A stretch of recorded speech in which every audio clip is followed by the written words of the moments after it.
Triomphe Congo TV est une chaîne d'analyse politique, économique, sociale et culturelle. Congolais de partout, aimez votre chaîne, abonnez-vous, likez et activez la notification. Vous voulez avoir l'information? Triomphe TV.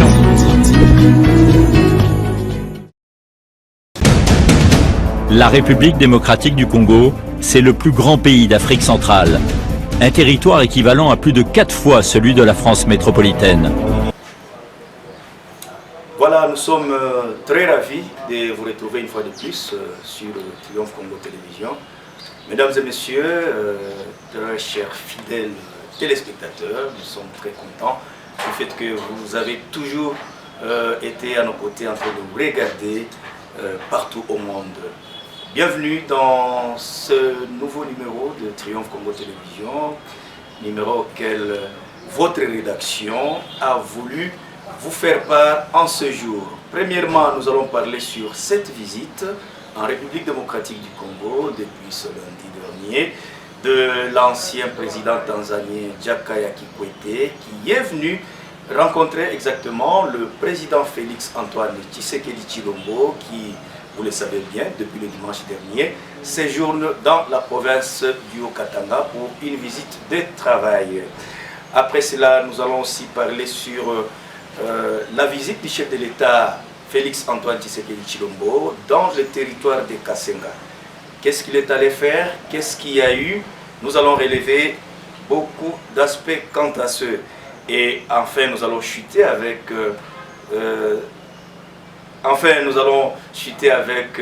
affaire Jacques Ndala, c'est officiel.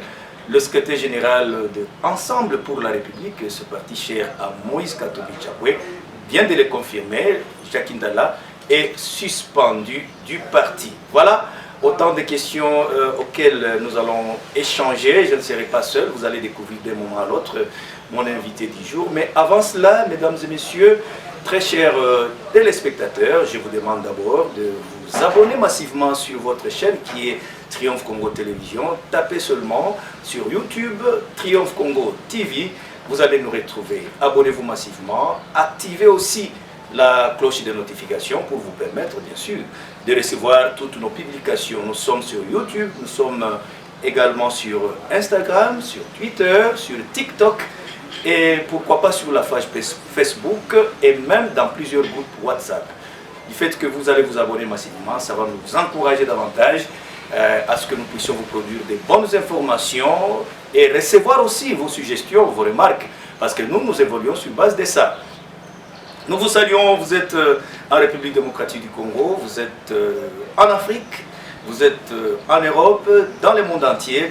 Bienvenue à ce numéro. Alors, sans plus tarder, je m'en vais recevoir mon invité du jour qui est un habitué, c'est le directeur provincial de Triomphe Congo Télévision, à la personne de M. Colin Djouma Moussonko, à qui j'ai dit bonjour M. Colin. Bonjour Étienne, bonjour aimables téléspectateurs de Triomphe Congo Télévision, votre média en ligne.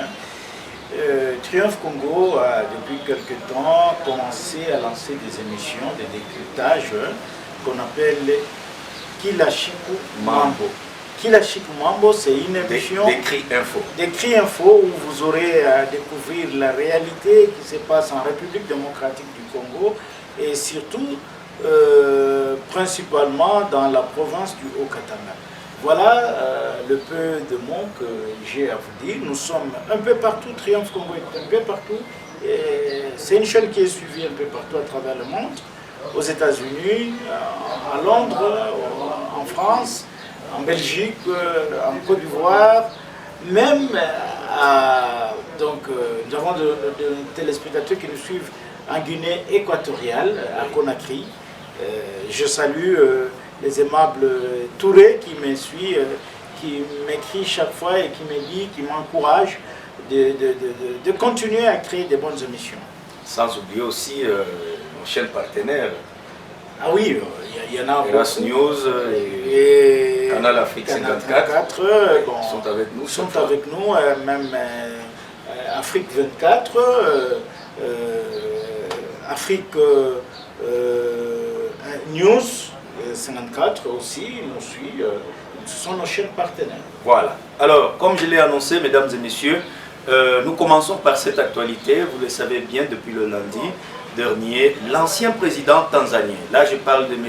Jakaya Kikwete, qui est venu ici chez nous à Lubumbashi pour rencontrer son Excellence, le chef de l'État, Félix-Antoine Tshisekedi Tshilombo, qui est en visite de travail dans la province d'abord du Haut-Katanga, puis il va faire la province du Lualaba. Alors, M. Colin, qu'est-ce que vous allez relever comme aspect quant à cette visite de l'ancien président tanzanien? Selon plusieurs sources, l'agenda de l'ancien chef de l'État tanzanien n'est pas encore dévoilé, mais à ce que l'on sache, il profite de la présence dans nos murs du numéro 1 de la République démocratique du Congo, je voulais dire par là le président Félix-Antoine Tshisekedi, qui est en visite de travail dans la province du Haut-Katanga et aussi dans la province du Lualaba, où pas plus longtemps que hier, il est arrivé le dimanche soir et le lundi, il a commencé à bouger.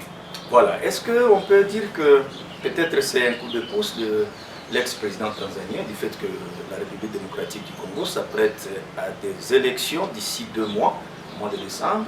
Est-ce que cette visite peut coïncider avec le processus électoral? C'est trop tôt de confirmer cela, mais il y a des officines qui parlent qu'il y a des échanges politiques qui peuvent intervenir.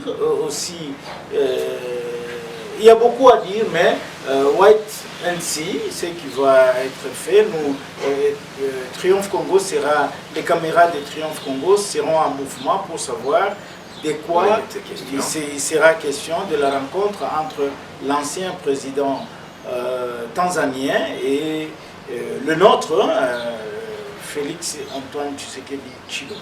Voilà. Parce que nous parlons de la visite du chef de l'État, Félix-Antoine Tshisekedi Tshilombo, depuis le dimanche dernier, dans la province du Haut-Katanga, le président de la République a effectué encore une visite dans le territoire de Kasenga.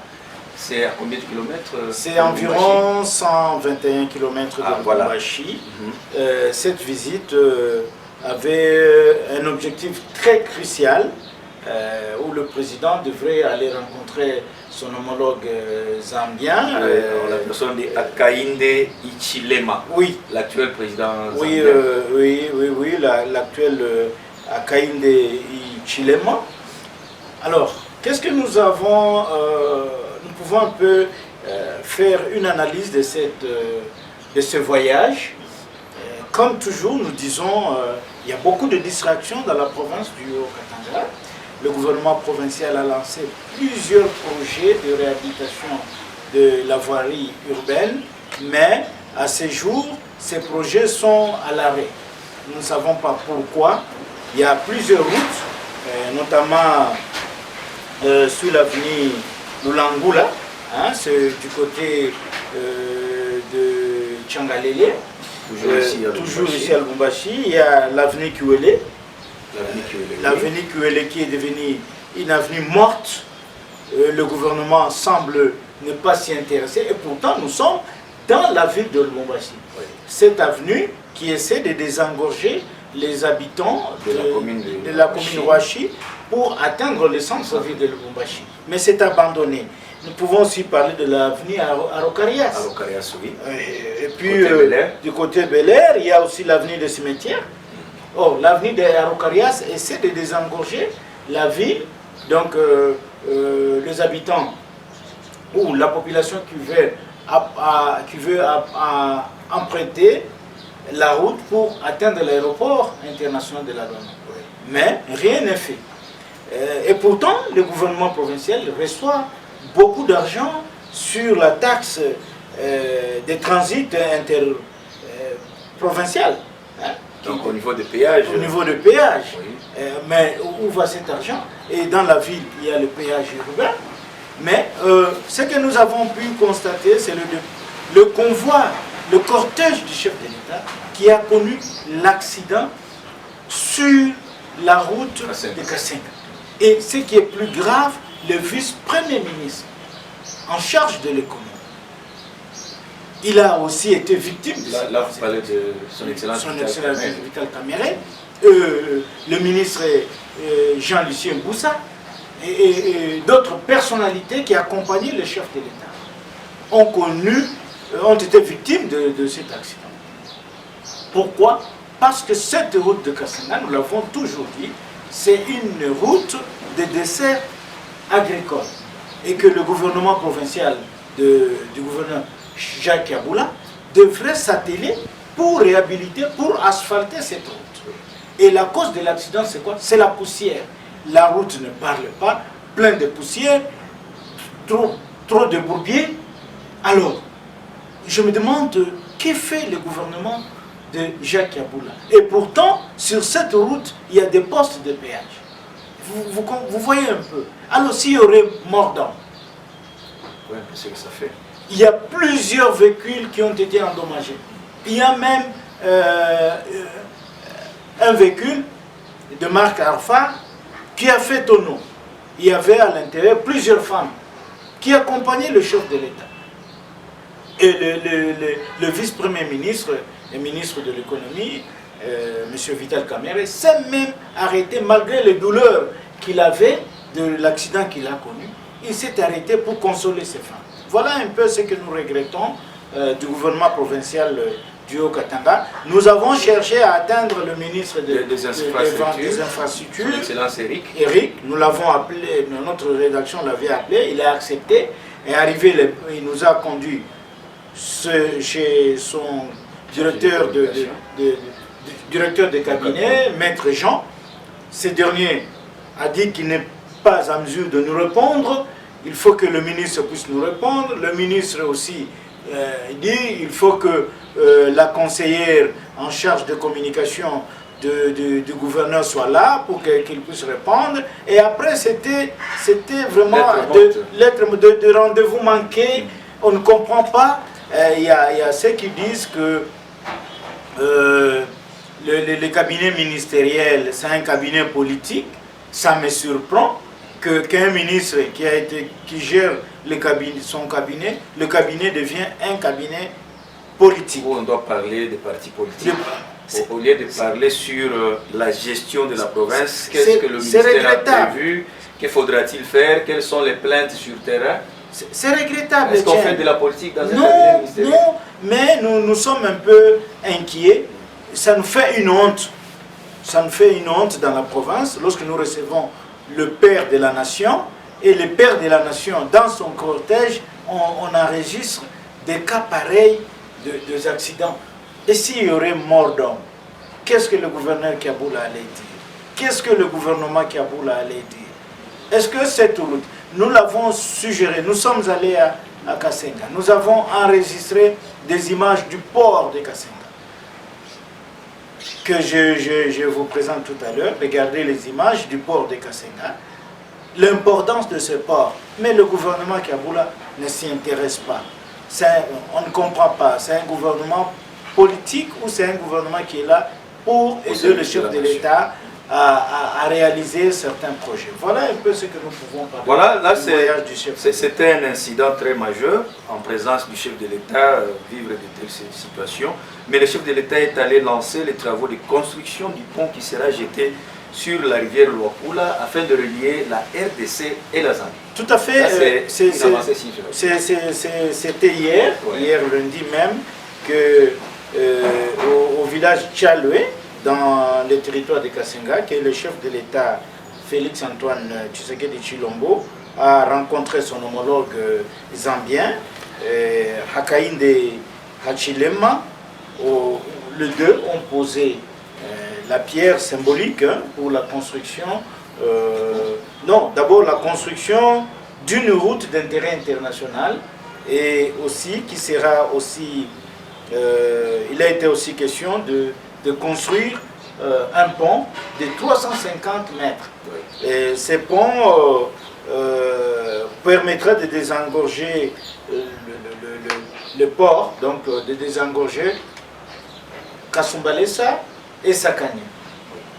Et à partir de la Tanzanie. Donc on aura récupéré 300 km et on aura récupéré 300 km en passant par la Zambie. Et les trajets séparent Dar es Salaam en Tanzanie et Lubumbashi.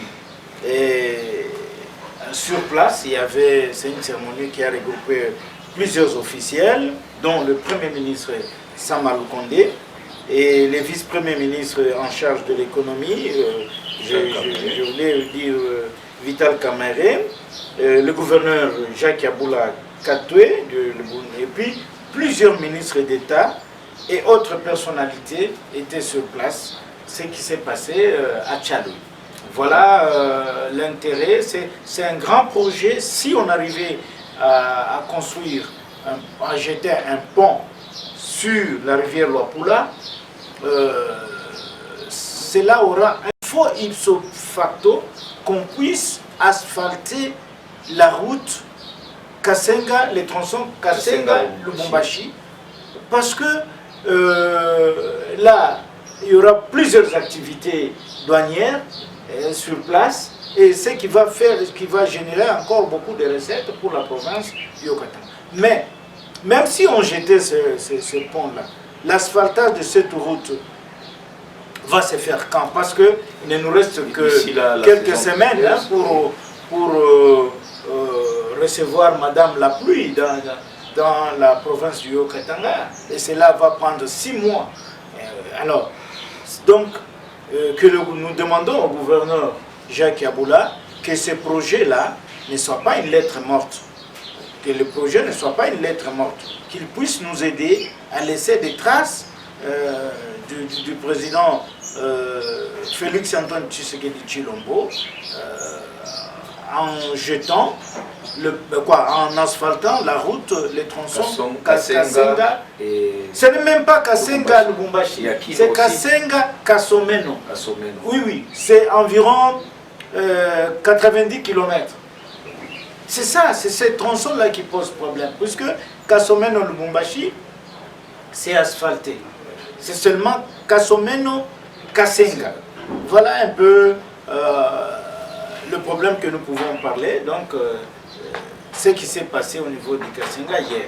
Voilà, là je pense que les autorités au niveau provincial sont en train de nous suivre, comme ils ont toujours eu l'habitude de nous suivre, et nous demandons aussi au ministre en charge de l'infrastructure de faire en sorte que quand même, qu'il puisse quand même avoir cette opportunité-là de recevoir les journalistes chez lui. Parce que chacun doit répondre selon ses obligations et ses devoirs. Ouais, et même nos confrères aussi qui sont attachés dans différents ministères, vous qui vous faites appeler attachés de presse, n'oubliez pas que vous êtes encore des journalistes. Ne soyez pas là comme si le ministre était juste pour vous. Facilitez la tâche à tous vos confrères journalistes d'accéder aux sources d'information. Mais il parle que ce sont des cabinets politiques.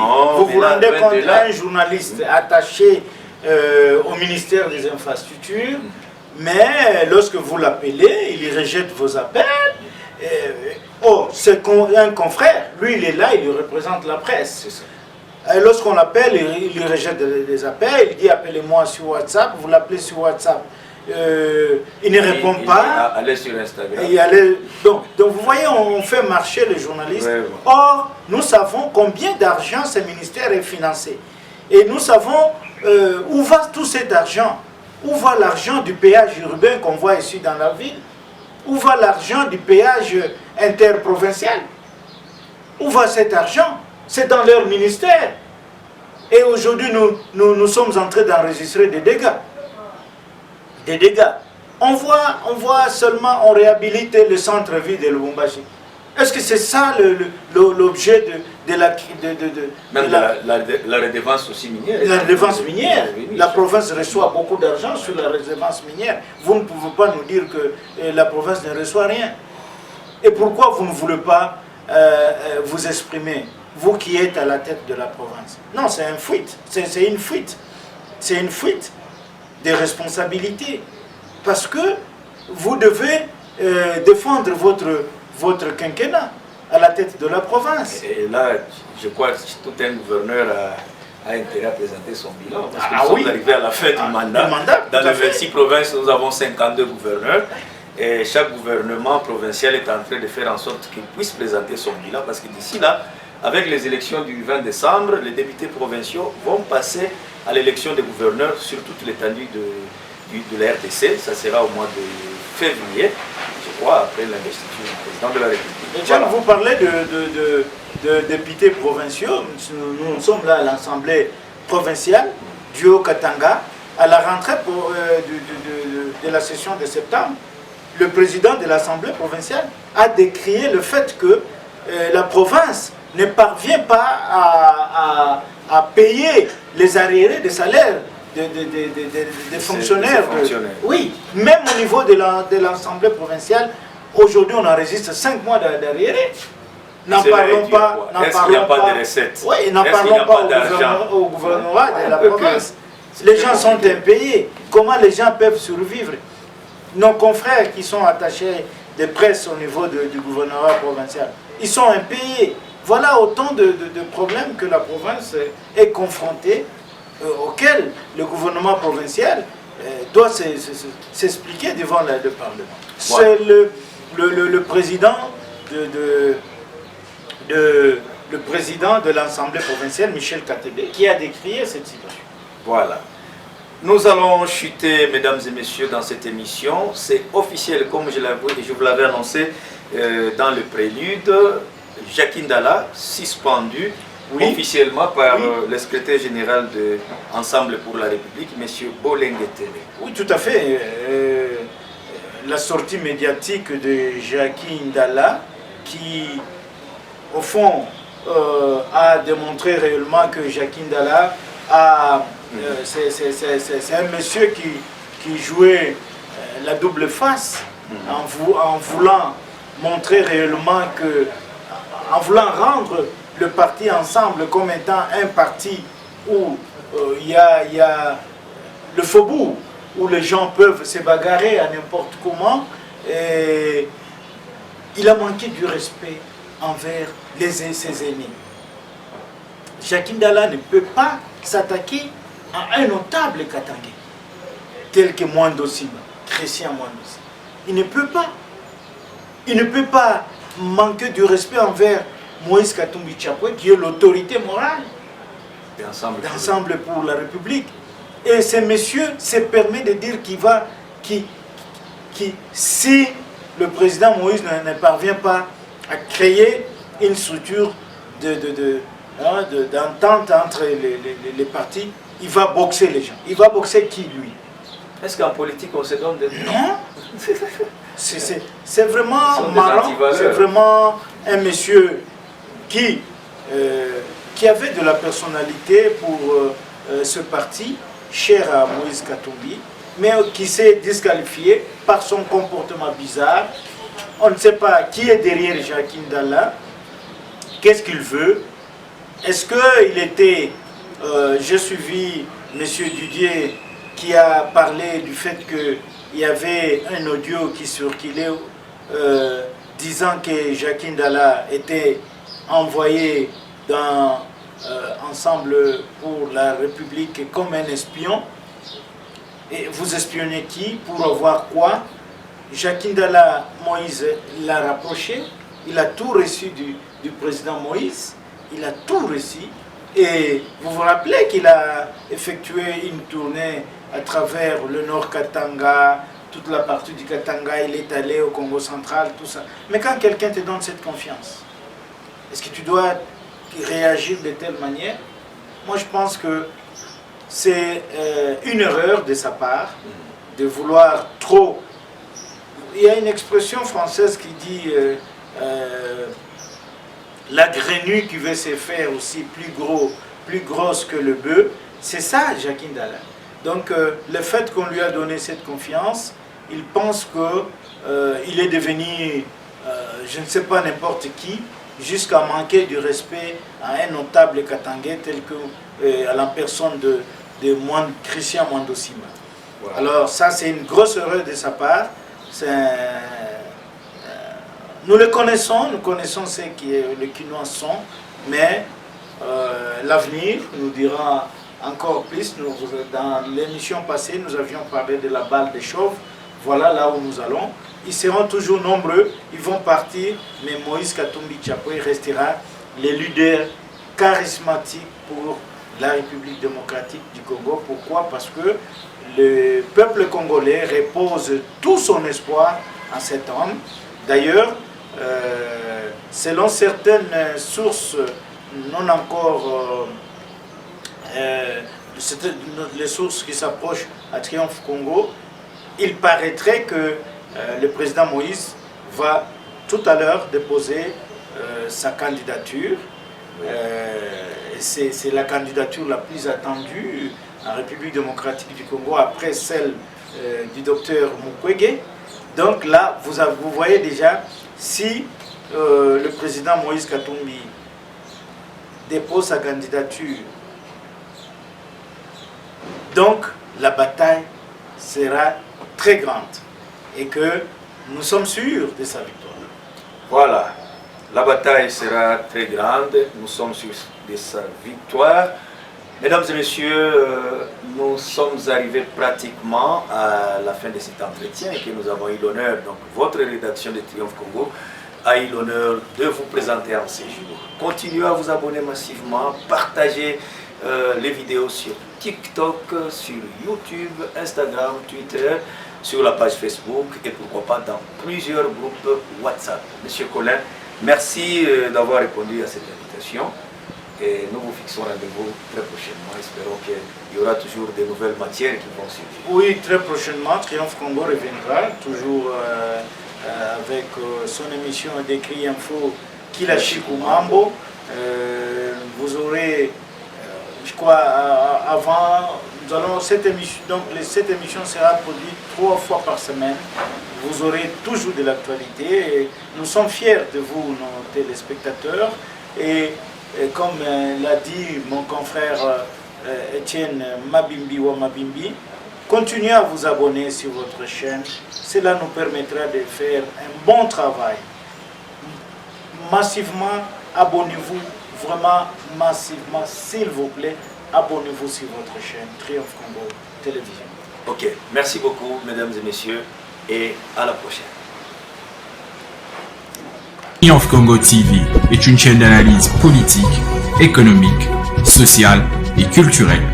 Congolais de partout, aimez votre chaîne, abonnez-vous, likez et activez la notification. Vous voulez la bonne information? Triomphe.